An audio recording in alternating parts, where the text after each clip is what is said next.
Forward, march, left, right. Into history, Marine Corps history that is. Weapons, warriors of artillery community, from the cannonballs of the 18th century to the rocket systems that were shaping the battlefield, and how they're doing that today with the Marines that are on active duty doing their thing. So let's go ahead and send this round down range, and let's go ahead and start from the beginning of where artillery started and became what it's known for today. The Marine Corps was born in 1775, but the Marine Artillery began formally organizing in the early 1800s.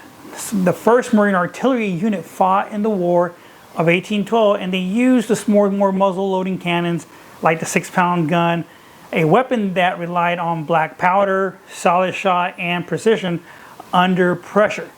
So that's how they early started. Now these early cannons, they may seem primitive today, but they laid the foundation for the Marine ethos of close support and overwhelming firepower, traits that still define Marine artillery today. So even way back then, they had that going for them.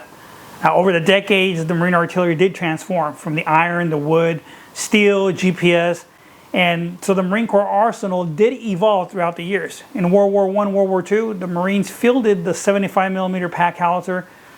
Then they later moved to the iconic 105 and the 155mm howitzers, which were both towed or self-propelled. Vietnam, the M114 155 howitzer and the M101 105 became the backbone of fire support in the jungle. Cold War OIF OAF, the Marine Corps moved to the M198 155 towed howitzer. It was mobile, it was deadly, and it was accurate. Today, we meet the M777 Alpha II lightweight towed howitzer, digital GPS guided, and it is also battle proven. And beyond that, the HIMARS, the High Mobility Artillery Rocket System, which is a truck mounted rocket launcher that brings long range precision strikes capability to the modern fight of the Marine Corps. So it's very, very important how it has evolved. And it's made artillery even more deadly now today than it was way back then.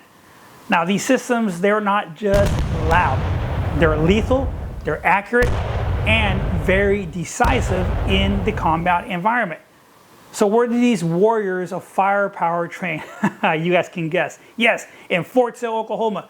That's where every Marine artilleryman with the MOS of 0811, Field Artillery at 0814, High Mobility Artillery Rocket System Operator, the 0842, Field Artillery Radar Operator, 0844, Field Artillery Fire Control Marine, 0847, Field Artillery Sensor Support Marine, 0848, Field Artillery Operations Chief, and the 0861, Fire Support Marine. This is where they all learned their craft there in Fort Sill, Oklahoma. Now Marines train there in artillery school, learning different things from gunline operations, fire direction control, forward observation, safety, and fire discipline is priority, and how to work as a synchronized battery that is capable of rapid deployment and deadly accuracy.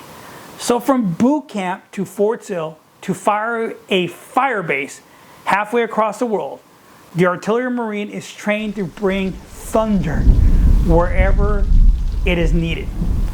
The story of Marine artillery is not just about weapons. It is about a certain type of mindset that the artillery marine has. From 1812 battlefield cannons to the beaches of Iwo Jima, to the hills of Korea, Desert Storm, Iraq, and valleys of Afghanistan, artillery has been there. Marine artillery has been the steel backbone of infantry operations. It is a legacy of Marines who man guns, call for fire, and stand ready in any climb and place. So they're there 24/7. And it's very, very simple. A Marine artilleryman is very close with the enemy. They support the riflemen. They deliver fire with honor, discipline, and devastating force. Now, because when Marines need firepower, artillery picks up that phone and they answer that fire mission. But always remember, whether you're calling for fire or you're on the gun line pulling that lanyard, You are the king of battle. That is one thing that we have to remember. Marine artillerymen are known as the king of battle. And why is that? Because we support everybody from air, ground, whatever. Rain, snow, sandstorm. Our artillerymen are there. And I have the opportunity to be able to serve with so many Marines in the artillery community in different units, from 11th Marines with Sierra Battery, Romeo Battery, Tango Battery, Headquarters Battery, 10th Marines with Echo Battery, Bravo Battery, and Headquarters Battery. And I had the opportunity and the honor to be able to go into combat with all the weapon systems that we have today. The M1908, the 777, the HIMARS system, to be able to go out there and use them in combat to support all these great Marines that were there before us. So you can see there's a lot of history with Marine Corps artillery, and not just artillery, with the Marine Corps in general. And we'll talk about some of those later on, but right now I am more worried about my MOS. Yes, I am 0811, I'm an 0814, to make sure that we continue to be that king of battle. So until next time, this is the Gunny, Semper Fidelis. Hoot, let, fruit,